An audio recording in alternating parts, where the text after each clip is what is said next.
రాజన్న సిరిసిల్ల జిల్లా రుద్రంగి మండలంలో నాగుల పంచమి వేడుకలు ఘనంగా నిర్వహించారు. మండలంలోని వెంకటేశ్వర ఆలయం, శివాలయం, అయ్యప్ప దేవాలయం తదితర సమీప ఆలయాల ఆవరణలో నాగుల పంచమి సందర్భంగా మహిళలు పెద్ద ఎత్తున తరలివచ్చి పుట్టలో పాలుపోసి నాగదేవతకు మొక్కులు చెల్లించుకున్నారు.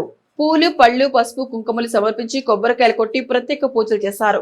ప్రతి సంవత్సరం నాగపంచమి రోజున పుట్టలో పాలుపోసి నాగదేవతను పూజించి ప్రత్యేక పూజలు చేస్తున్నట్లు తెలిపారు. ఆ నాగదేవత ఆశీస్సులతో ప్రజలందరూ సంతోషంగా ఉండాలని వేడుకున్నట్లు తెలిపారు.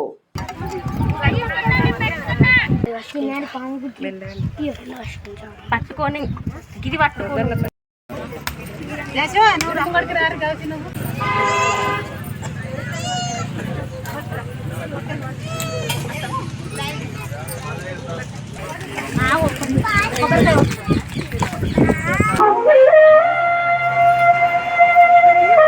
మీరు అట్లా పని చేయరా ఇటు చూసుకుంటే